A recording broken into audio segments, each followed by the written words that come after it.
கர்த்தருடைய பரிசுத்த நாமத்திற்கு மகிமை உண்டாவதாக. இந்த இரவிலும் ஒரு முறை கூட உங்களோடு கர்த்தருடைய வார்த்தை பகிர்ந்து கொள்வதில் நான் மிகவும் சந்தோஷப்படுகிறேன். கர்த்தர் நம் ஒவ்வொருவரையும் ஆசீர்வதிப்பாராக.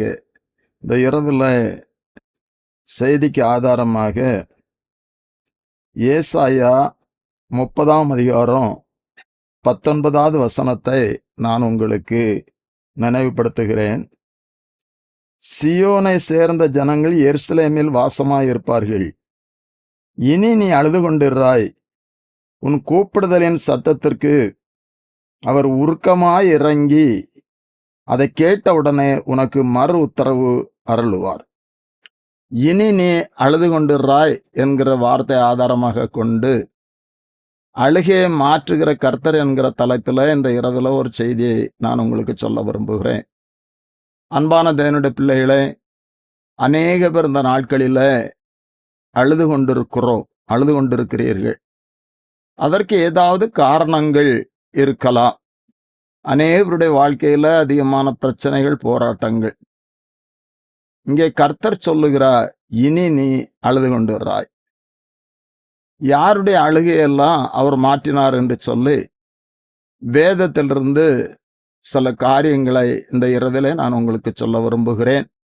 இதன் மூலம் உங்களுடைய அழுகையையும் கர்த்தர் இந்த இரவிலே மாற்றப் போகிறார். நான் வசனத்தை விசுவாசத்தோடு கேட்போம். அந்த வசனத்தை நான் கைக்கொள்வோம். நிச்சயமாகவே வசனத்தை அனுப்பி நம்முடைய வாழ்க்கையில கிரியை செய்கிற கர்த்தர் இந்த இரவிலும் கிரியை செய்வார்.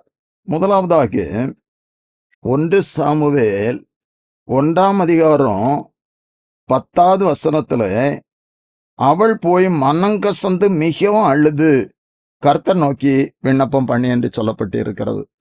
அன்னாளுடைய வாழ்க்கை மிகவும் அழுகை நிறைந்த ஒரு வாழ்க்கையாய் காணப்பட்டது. அவள் பல நாட்கள், பல ஆண்டுகள் அழுது கொண்டிருந்தாள். அந்நாளை குறித்ததான அந்த சரித்திரத்தை நாம் அறிந்திருக்கிறோம்.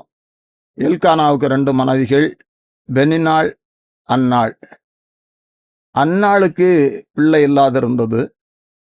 இவர்கள் வருஷந்தோறும் சீலோவில் போய் கர்த்தருக்கு பலி செலுத்தி அங்கே அவர்கள் புசித்து கொண்டு இருக்கும்போது அன்னாளை சக்களத்தி மிகவும் விசனப்படுத்துவாள் என்று சொல்லப்பட்டிருக்கிறது. 6வது வசனம், கர்த்தர் அவள் கற்பத்தை அடைத்தபடியினால் அவளுடைய சக்களத்தி அவள் துக்கப்படும்படியாக அவளை மிகவும் விசனப்படுத்துவாள். அவள் கர்த்தருடைய ஆலயத்திற்கு போகும் சமயத்தில் அவள் வருஷந்தோறும் அந்த பிரகாரமாய் செய்வாள். இவள் அவளை மனம் மடிவாக்குவாள். அப்பொழுது அவள் சாப்பிடாமல் அழுது கொண்டிருப்பாள்.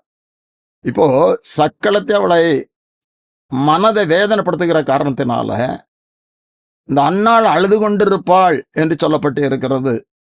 அப்படி என்று சொன்னால் அன்னாளுடைய வாழ்க்கை மிகவும் ஒரு அழுகை நிறைந்த வாழ்க்கையாக, வேதனையான வாழ்க்கையாக காணப்பட்டது. அதற்கான காரணம் நாம் அறிந்திருக்கிறோம். அவளுக்கு குழந்தை இல்லாத ஒரு காரணம். இப்பொழுது அவளை சக்களத்தையே வேதனைப்படுத்துகிறாள். அவள் அழுது கொண்டிருப்பாள் என்று சொல்லி அங்கே நம்ம பார்க்கிறோம்.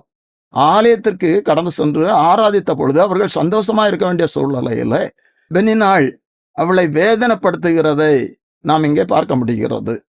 இப்பொழுது எல்கானா அவளை தேற்றுகிறான். 8வது வசனத்துல அவள் புருஷனாகிய எல்கானா அவளை பார்த்து, அன்னாளே ஏன் அழுகிறாய், ஏன் சாப்பிடாதிருக்கிறாய்? அவள் சாப்பிடாம அழுது கொண்டு அவளுடைய சூழ்நிலைய நாம் கொஞ்சம் யோசித்து பார்க்கும்போது அவளுடைய வாழ்க்கையில, அவளுடைய குடும்பத்துல அவளை வேதனைப்படுத்துகிறார்கள். அவள் அழுது கொண்டு இருக்கிறா. எல்கானா இங்கே அவளை ஆறுதல் படுத்துகிறா. ஆனால் அவளுக்கு அதன் மூலம் ஒரு ஆறுதல் கிடைக்கவில்லை. அன்பான தேவனுடைய பிள்ளைகளை, நம்மை சார்ந்தவர்கள் நமக்கு ஆறுதல் சொன்னாலும் கூட நம்முடைய வாழ்க்கையிலே அழுகைக்கான காரியத்தை, காரணத்தை கர்த்தர் மட்டுமே மாற்ற முடியும். இங்க அன்னாள் ஒரு காரியம் செய்கிறாள். வருஷந்தோறும் இப்படி அழுதுட்டு இருக்கிறா. அவளுடைய வாழ்க்கை முழுவதும் ஒரு அழுகையின் அனுபவம். இவள் சீலோவில புசித்து குடித்த பின்பு அன்னாள் எழுந்திருந்தாள், ஆலயத்துல போய் அந்த 10வது வசனத்தை நாம் வாசித்தோம். அவள் போய் மனங்கசந்து மிகவும் அழுது கர்த்தர் நோக்கி விண்ணப்பம் பண்ணி, இதுவரை அவள் வெளியே அழுது கொண்டிருந்தாள், இப்பொழுது ஆலயத்துல போய் அவள் அழுகிறாள் என்று சொல்லி பார்க்கிறோம். தன்னை மறந்து தன் இருதயத்தை ஊற்றி ஒரு மனதோடு அங்கே ஜெபிக்கிறாள். இதே அங்கே இருந்த ஏலி ஊழியக்காரனும் கூட அறிந்து கொள்ளவில்லை. அவள் சொன்ன வார்த்தை, நீ எம்மட்டும் குடித்து வருத்திருப்பாய் என்று சொல்லி. அப்பொழுது அன்னாள் சொல்லுகிறாள், நம் மனக்லேசமுள்ள ஸ்திரீ என் இருதயத்தை ஊற்றி விட்டேன் என்று சொல்லி. நான் இதன் மூலம் உங்களுக்கு சொல்லுகிற செய்தி, நாம் பல பேரிடத்துல நம்முடைய காரியத்தை குறித்து அழுது கொண்டிருக்கலாம். பல பேரிடத்துல நம்முடைய வேதனைய சொல்லலாம். பல பேர் நம்மை தேற்றலாம். அன்னாளை எல்கானா தேற்றினான், ஆனால் அவளுடைய அழுகை மாறவில்லை.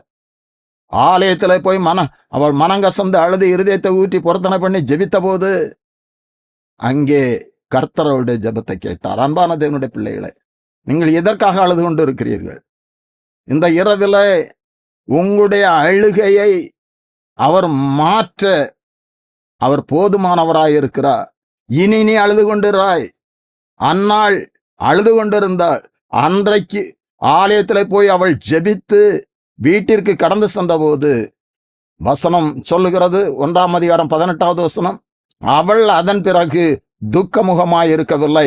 அப்படி என்று சொன்னால் அவள் அன்றைக்கு அழுதுதான். அதன் பின்பு இனி அழுது கொண்டிராய் என்று சொன்ன வார்த்தையின்படி அவளுடைய அழுகையை கர்த்தர் மாற்றினார். அவளுடைய உள்ளத்துல ஒரு விசுவாசத்தை கொடுத்தா, உனக்கு ஒரு குழந்தைய நான் தருவேன் என்கிற ஒரு விசுவாசத்தை கொடுத்தா, அதை விசுவாசித்தாள். அவளுடைய அழுகை மாறியது. சில நாள் சென்ற பின்பு அன்னாள் கர்ப்பவதியாகி ஒரு குமாரனை பெற்று கர்த்தரிடத்தில் அவனை கேட்டேன் என்று சொல்லி அவனுக்கு சாமுவேல் என்று பெயரிட்டாள். அற்புதமான காரியம். இன்றைக்கும் கூட குழந்தை பாக்கியம் தடைபடுகிற அநேக குடும்பங்கள் அழுது கொண்டு இருக்கிறார்கள். அதற்காக பல ட்ரீட்மெண்ட் எடுக்கிறாங்க. ஆனால் ஒன்றை நான் உங்களுக்கு சொல்லுகிறேன் தேவ பிள்ளைகளே, கர்ப்பத்தின் கனி கர்த்தரால் கிடைக்கும் பலன் பிள்ளைகள் அவரால் வரும் சுதந்திரம் என்று சொல்லி வேதம் தெளிவாய் சொல்லுகிறது. இந்த இரவில நான் உங்களுக்கு சொல்லுகிறேன், இப்படிப்பட்டதான சூழலில் அழுது கொண்டிருக்கிற சகோதரி, உங்களுடைய அழுகையை கர்த்தர் மாற்றப் போகிறார். இனி நீ அழுது கொண்டிராய். அன்னாள் ஆலயத்துல போய் அழுதாள். அதன் பிறகு அவள் அழவில்லை. கர்த்தர் அவளுடைய கண்ணீரை மாற்றினார். எதற்காக அவள் அழுதாளோ அதை அறிந்த கர்த்தர் அற்புதம் செய்தார். அவர் அதிசயமான கர்த்தர். 25வது வசனத்திலும் கூட இப்படியா சொல்லப்பட்டிருக்கு, அவர்கள் ஒரு காளையை பலியிட்டு பிள்ளை 7 இடத்தில் கொண்டு வந்து விட்டார்கள். அவள் பொருத்தனை பண்ணினா, அதுபோலே அங்கே செய்தார். சாமுவேலை கொடுத்தார். சாமுவேல் தேவ சமூகத்தில் வளர்ந்தான். பெரிய தீர்க்கதரிசியாக கர்த்தர் அவனை பயன்படுத்தினார். கால தாமதமான அன்னாளுடைய வாழ்க்கையில கர்த்தர் பெரிதான அற்புதத்தை செய்தார். இந்த இரவில நான் உங்களுக்கு சொல்லுகிறேன், கர்த்தருடைய வார்த்தையை சொல்லுகிறேன், இனி நீ அழுது கொண்டிராய். இனி நீ அழுது கொண்டிராய். உங்களுடைய அழுகைக்கான காரணத்தை கர்த்தர் அறிந்திருக்கிறார். ஒரு மனிதனால் நம்முடைய அழுகையை மாற்ற முடியாது. அன்னாளுடைய அழுகையை கணவன் எல்கானால் மாற்ற முடியவில்லை. கர்த்தரால் மாற்ற முடியும். இனி நீ அழுது கொண்டிராய். முதலாவதாக அன்னாளை உங்களுக்கு நினைவுபடுத்துகிறேன். 2வதாக ஆதியாகமம் 37ஆம் அதிகாரம் 35வது வசனத்துல அவனுடைய குமாரத்தில் எல்லோரும் அவனுக்கு ஆறுதல் சொல்ல வந்து நின்றார்கள். ஆனாலும் அவன் ஆறுதலுக்கு இடம் கொடாமல், நான் துக்கத்தோட என் குமாரனிடத்தில் பாதாளத்தில் இறங்குவேன் என்றான். இவ்விதமாய் அவனுடைய தகப்பன் அவனுக்காக அழுது கொண்டிருந்தான். இங்க யாக்கோபை குறித்து சொல்லப்பட்டு இருக்கிறது. யாக்கோபு இங்க தன்னுடைய மகன் யோசேப்புக்காக அழுது கொண்டிருக்கிறான். நம்ம அழுவதற்கு ஏதாவது ஒரு காரணம் இருக்கும். எல்லாருடைய வாழ்க்கையிலும் ஒரே மாதிரியான பிரச்சனைகள் இல்லை. ஒவ்வொரு விதமான பிரச்சனைகள் காணப்படுகிறது. அதை குறித்து அநேக பேர் இன்றைக்கு அழுது கொண்டு இருக்கிறீர்கள். இந்த இரவிலே கர்த்தருடைய வார்த்தை சொல்லுகிறது, இனி நீ அழுது கொண்டிருக்கிறாய். யாக்கோபு அழுது கொண்டு இருக்கிறார். யோசேப்பை சகோதரர்கள் விற்று போட்டு அவன் இறந்து போனான் என்று சொல்லி வஸ்திரத்தையும் இரத்தத்துல தோய்த்து தகப்பனிடத்துல கொடுக்கிறார்கள். இதை பார்த்த அந்த யாக்கோபு, ஒரு துஷ்ட மிருகம் என் மகனை கொண்டு போட்டது என்று சொல்லி இங்கே அழுது கொண்டு இருக்கிறான். எல்லாரும் அவனுக்கு ஆறுதல் சொல்லுகிறார்கள். அவனுடைய உறவினர்கள் எல்லாரும் அவனுக்கு ஆறுதல் சொல்ல வந்து நின்றார்கள். ஆனால் அவன் ஆறுதலுக்கு இடம் கொடுக்கல. நம்முடைய வாழ்க்கையிலும் அப்படித்தான் தேவ பிள்ளைகளே. இப்படிப்பட்டதான சூழ்நிலைகள்ல நாம் அநேகர் கடந்து வந்திருக்கலாம். நானும் கூட இப்படிப்பட்டதான ஒரு சூழ்நிலையில கடந்து வந்த போது அநேகர் எனக்கு ஆறுதல் சொன்னார்கள். ஆனால் அந்த ஆறுதல் என்னுடைய வாழ்க்கையில ஆறுதலை கொண்டு வரவில்லை. கர்த்தர் எனக்கு ஆறுதலை தந்தார். இந்த இரவுல நான் உங்களுக்கு சொல்லுகிறேன், நம்மை ஆறுதல் படுத்துகிற தேவன், நம்முடைய அழுகையை மாற்றுகிற கர்த்தர். இங்கே யாக்கோபு அழுது கொண்டிருக்கிறார். இந்த பஞ்சத்து நிமித்த 42ஆம் அதிகாரம் முதல் வசனம், நீங்க ஒருவர் முகத்தை ஒருவர் பார்த்து கொண்டு இருப்பது என்ன? எகிப்தில தானியம் உண்டு என்று சொல்லி அறிகிறோம், நீங்கள் அங்கே போய் தானியம் கொள்ள செல்லுங்கள் என்று சொல்லி யாக்கோபு தன்னுடைய குமாரர்களுக்கு சொல்லுகிறார். இப்பொழுது யாக்கோபு பென்யமீனை அவர்களோடு அனுப்பவில்லை. யோசேப்பின் சகோதரர் 10 பேர் தானியங்குள்ள ஏத்துக்கு போனார்கள். யோசேப்பின் தம்பியாகிய பென்யமீனுக்கு ஏதோ மோசம் வரும் என்று சொல்லி யாக்கோபு அவனை அவன் சகோதரோடு அனுப்பவில்லை. அவனுடைய உள்ளத்துல ஒரு உணர்த்துதல் இருந்தது. அதனால பென்யமீனை அனுப்பவில்லை. 10 பேரும் அங்கே தானியம் கொள்ள போகிறார்கள். இப்போ யோசேப்பு அவர்களை அறிந்து கொள்ளுகிறான். ஆனால் இவர்கள் யோசேப்பை அறிந்து கொள்ளவில்லை. யாக்கோபோடு அநேக சூழ்நிலையில கர்த்தர் தரிசனத்துல பேசினார்.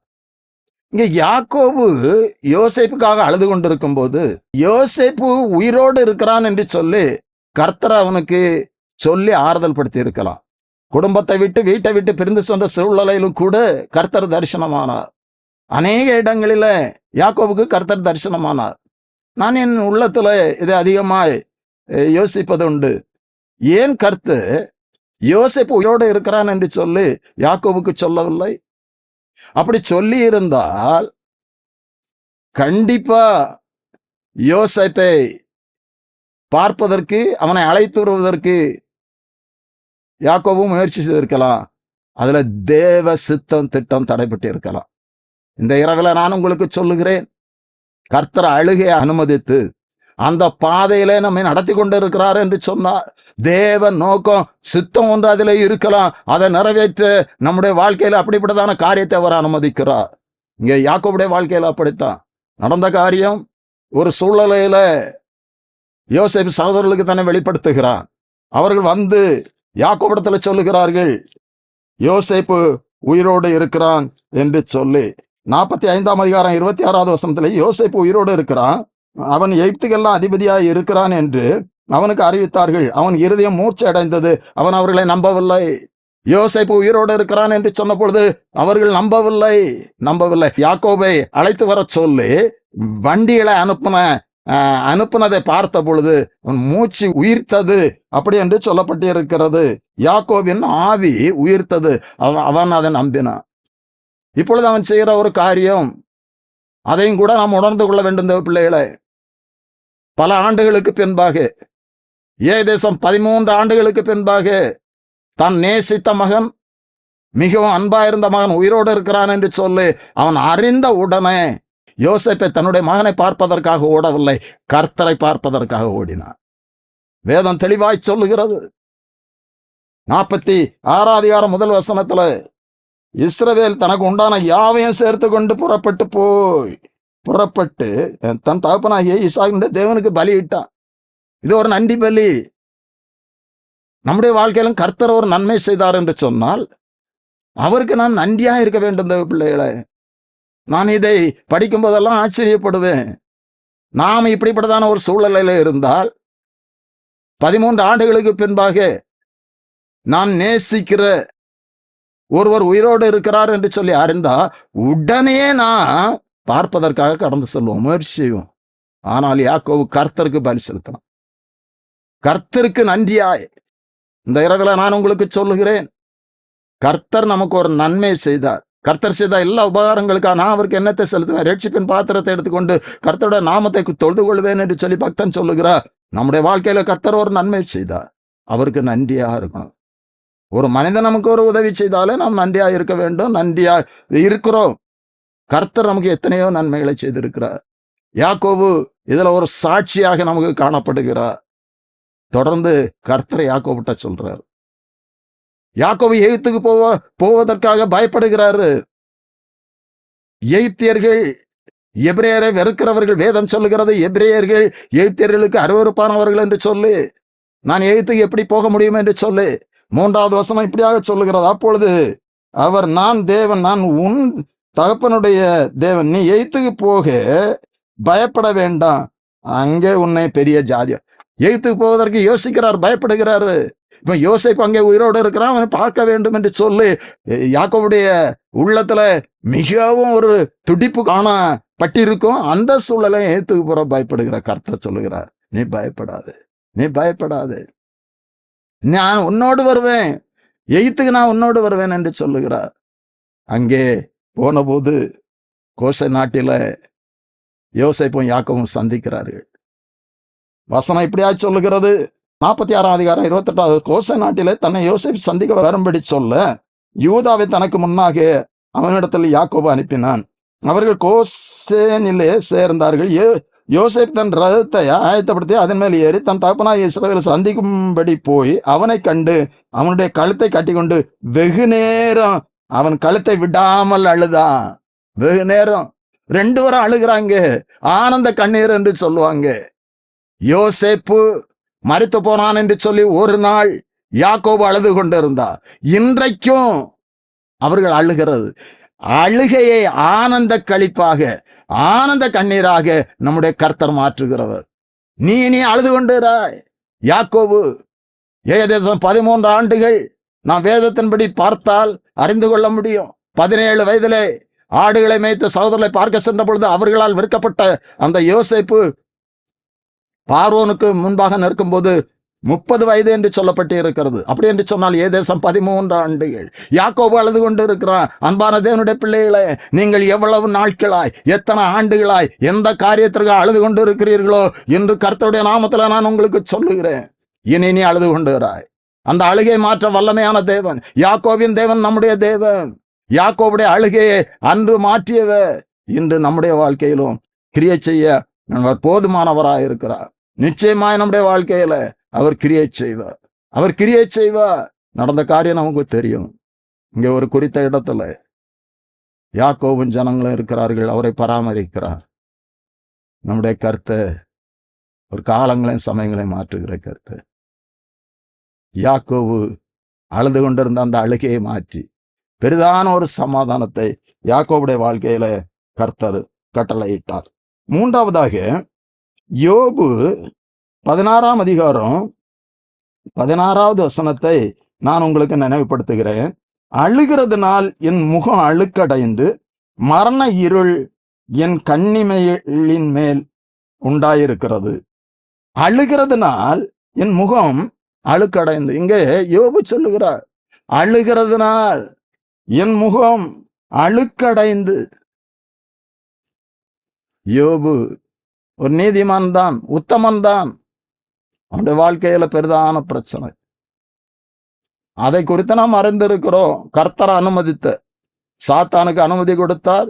சாத்தான் அங்கே யோபு சோதிக்கிறான். எல்லாம் இழந்த சூழ்நிலையில அவர் என்னை கொன்று போட்டாலும் அவர் மேல் நம்பிக்கையாக இருப்பேன், அவர் என்னை சோதித்த பின்பு பொன்னாக விளங்குவேன், அப்படி என்று சொல்லி யோபு சொல்லுகிறார். இங்கே அழுகிறதுனால் என் முகம் அழுக்கடைந்து, செய்தியினுடைய தலைப்புக்கு ஆதாரமாக நான் உங்களுக்கு சொல்லுகிறேன் தேவ பிள்ளைகளை, இனி அழுது கொண்டிரா என்று சொல்லி அன்று இஸ்ரவேல் ஜனங்களுக்கு வாக்கு பண்ணின கருத்தை இன்று இரவிலே நமக்கு வாக்கு பண்ணுகிறார், வாக்கு தத்தமாய் தருகிறார். எதற்காக நீங்கள் அழுது கொண்டு இருக்கிறீர்கள் அதை அறிந்திருக்கிற கருத்து. இங்கே யோபு அழுகிறதுனால் என் முகம் அழுக்கடைந்து, அப்படிப்பட்டதான ஒரு சூழலை யோபு காணப்படுகிறார். 20வது வசனம் கூட்டு, என் சிநேகிதர் என்னை பரியாசம் பண்ணுகிறார்கள், என் கண் தேவனை நோக்கி கண்ணீர் சொரிகிறது, கண்ணீர் சொரிகிறது. இப்படிப்பட்டதான ஒரு சூழ்நிலையில இருந்த அந்த யோபனுடைய வாழ்க்கையில கர்த்தர் பெரிதான அற்புதத்தை செய்தார். யோபனுடைய வாழ்க்கை அது ஒரு கண்ணீரின் அனுபவம், அழுகையின் பள்ளத்தாக்கு. அழுகையின் பள்ளத்தாக்கிலே நாம் நடந்தாலும் கூட அவர் நம்மோடு இருக்கிறார். யோபோடு கர்த்தர் இருந்தார். 30ஆம் அதிகாரம் 31வது வசனத்திலும் கூட, என் சிரமண்டலம் புலம்பலாகவும் என் கிண்ணறம் அழுகிறவர்களின் ஓலமாகவும் மாறின. யோபு சொல்லுகிற காரியம், யோபுடைய வாழ்க்கையில காணப்பட்ட அந்த அனுபவம், யோபுடைய வாழ்க்கையில மிகவும் ஒரு அழுகை அழுகிறதுனால் என் முகம் அழுக்கடைந்து என்று சொல்லுகிறாரு. ஒரு நாள் யோபனுடைய அந்த அழுகையை கர்த்தர் மாற்றினார். 42ஆம் அதிகாரம் 10வது வசனம் சொல்லுகிறது, யோபு தன் நண்பர்களுக்காக ஜெபித்த போது யோபனுடைய சிறையிருப்பை கர்த்தர் மாற்றினார். யோபு 42ஆம் அதிகாரம் 10வது வசனத்துல நம்ம பார்க்கிறோம், யோபு தன் சிநேகிதருக்காக வேண்டுதல் செய்த போது கர்த்தர் அவன் சிறையிருப்பை மாற்றினார். யோபுக்கு முன்னிருந்த எல்லாவற்றை பார்க்கலாம் இரட்டத்தனையாய் கர்த்தர் அவனுக்கு தந்தருளினார். அன்பான தேவனுடைய பிள்ளைகளே, நீங்கள் எந்த காரியத்திற்காக அழுது கொண்டிருக்கிறீர்களோ அதே கர்த்தர் அறிந்திருக்கிறார். இந்த இரவில கர்த்தருடைய வார்த்தை நமக்கு நேராய் கடந்து வருகிறது. இனி நீ அழுது கொண்டிராய். இங்கே யோபு அழுதார். அவர் அழுகிறதுனால் முகம் அழுக்கடைந்தது. ஆனால் அவருடைய அழுகை கர்த்தர் ஒரு நாள் மாற்றினார். அவருடைய அழுகை கர்த்தர் ஒரு நாள் மாற்றினார். யோபு அதன் பின்பு அழுது கொண்டிருக்கவில்லை. யோபுடைய வாழ்க்கையில பெரிதான ரெட்டிப்பான ஆசீர்வாதத்தை கர்த்தர் அங்கே கட்டளையிட்டார் என்று சொல்லி பார்க்கிறோம். எல்லாரும் வந்து ஆச்சரியப்படுறாங்க. எல்லாரும் அவனை தூஷித்தவர்களும் கூட நண்பர்கள் அவரை வேதனைப்படுத்தினார்கள், யோபை வேதனைப்படுத்தினார்கள்.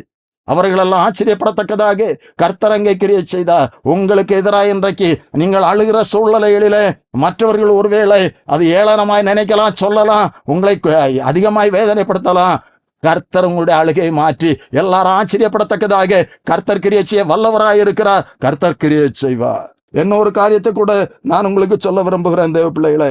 லூக்கா 7ஆம் அதிகாரம் 13வது வசனத்துல இப்படியா சொல்லுகிறது, கர்த்தர் அவளை பார்த்து அவள் மேல் மனதுருகி அழாதே என்று சொல்லு. அவர் அழுகை மாற்றுகிற கர்த்தர். மரித்த ஒரு வாலிபனை அடக்க பண்ணுவதற்காக பாடையில கொண்டு வந்து கொண்டிருக்கிறார்கள். அவனுடைய தாய் கைம்பெண் அவள் அழுது கொண்டு இருக்கிறார். வெகு ஜனங்கள் அவளோடு வருகிறார்கள் என்று சொல்லப்பட்டிருக்கு. இதுல கூட ஒரு சத்தியத்தை நான் உங்களுக்கு சொல்லுகிறேன். வெகு ஜனங்கள்னு சொன்னா பெரிய கூட்டம் வந்து கொண்டு இருக்கிறது. உறவினர்கள் வந்திருக்கலாம், அறிமுகமானவர்கள் வந்திருக்கலாம், ஊரார் வந்திருக்கலாம். ஆனால் ஒரு மனிதனாலும் அவளுடைய அழுகையை மாற்ற முடியாது. இயேசுவால் முடியும். எல்லாரும் ஆறுதல் சொல்லி இருக்கலாம். இயேசு அப்படியே வருகிறார், அவளை பார்க்கிறார். இயேசு அவளை பார்த்து, அவர் நம்மை பார்க்கிறவர், காண்கிறவர், நம்முடைய கண்ணீரை காண்கிறவர். அவளை பார்த்து அழாதே என்று சொல்லி அவள் அழுகிற காரணத்தை அவர் அறிந்திருக்கிறார். 12வது வசனம், அவர் ஊரின் வாசலுக்கு சமீபித்த போது மரித்து போன ஒருவனை அடக்கம் பண்ணும்படி கொண்டு வந்தார்கள். அவன் தன் தாய்க்கு ஒரே மகனாய் இருந்தான், அவளோ கைம்பெண்ணாய் இருந்தாள். ஊராரில் வெகு ஜனங்கள் அவளுடனே கூட வந்தார்கள். அவள் கைப்பெண், ஒரே நம்பிக்கையான மகன். அவனை சார்ந்தான் அவளுடைய வாழ்க்கை இருந்திருக்கும். அவனுடைய ஆசீர்வாதத்தை அவள் மிகவும் விரும்பியிருப்பாள், எதிர்பார்த்து கொண்டிருப்பாள். அந்த நம்பிக்கை போய்விட்டது. அவன் இறந்து போகிறான். அவனை அடக்கம் பண்ணுவதற்காக பாடையில கொண்டு வருகிறார்கள். எப்படிப்பட்டதான ஒரு வேதனை! இருந்த நம்பிக்கை இழந்த சூழ்நிலை. இந்த சூழ்நிலையில நான் மீண்டும் சொல்லுகிறேன், வெகு ஜனங்கள். அதை நாம் புரிந்து கொள்ள வேண்டும் தேவ பிள்ளைகளே. எவ்வளவுதான் ஜனங்கள் அவளோடு வந்தாலும், நம்முடைய வாழ்க்கையிலும் நமக்கு அதிகமான பெரிய குடும்பமா இருக்கலாம், அதிகமான நண்பர்கள் இருக்கலாம், நம்முடைய கண்ணீரை, நம்முடைய அழுகை யாராலும் மாற்ற முடியாது. இங்கே அவளை பார்த்து, அவள் அழுது கொண்டிருக்கிற சூழ்நிலையில் அவளை பார்த்து அவள் மேல் மனதுருகி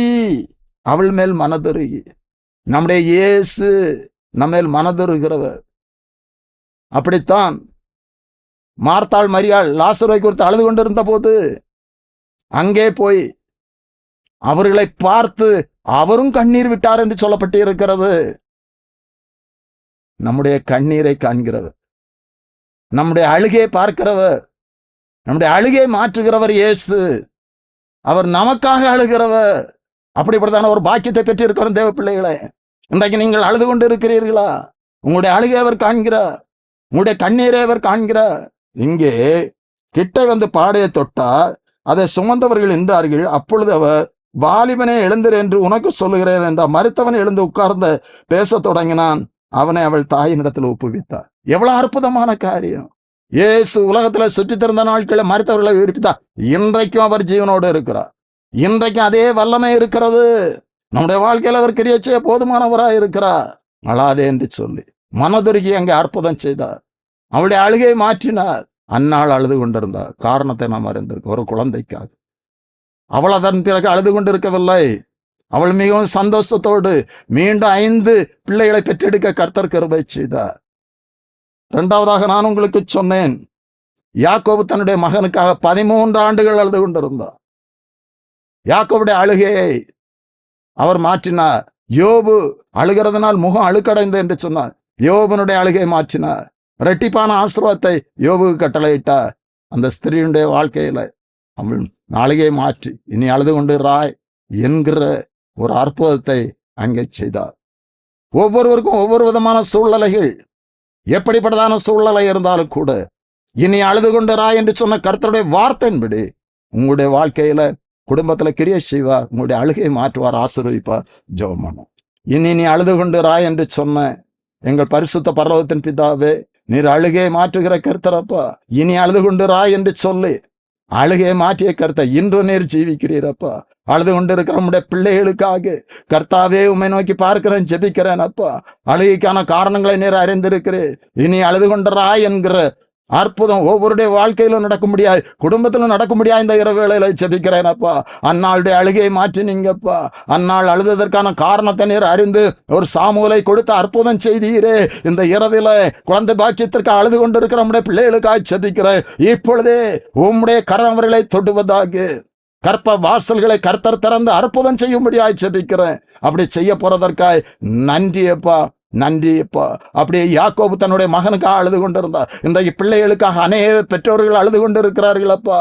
அன்று யோசேப்பு காணவில்லை என்று மரித்து போனான் என்று சொல்லி அழுது கொண்டிருந்தார். இன்று பெற்றோர் பிள்ளைகளுடைய ஜீவியத்திற்காக, அவர்களுடைய ரட்சிப்புக்காக, அவர்களுடைய ஆசீர்வாதத்திற்காக அழுது கொண்டிருக்கிறார்கள்.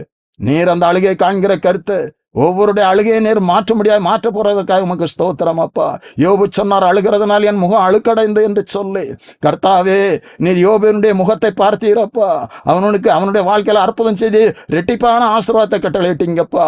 அப்படியே எல்லாம் இழந்து தவித்து அழுது கொண்டு இருக்கிற உடைய பிள்ளைகளுக்காக செபிக்கிறேன். கர்த்தாவே, நீர் ரெட்டிப்பான ஆசீர்வாதத்தை கட்டளையிட வல்லமை உள்ள தேவன். அப்படியே கிரியை செய்யுங்கப்பா. அந்த ஸ்திரீ மகனை இழந்து தவித்து கொண்டிருந்த சூழ்நிலையில் அழுது கொண்டிருக்கிற சூழ்நிலை அற்புதம் செய்தீரே.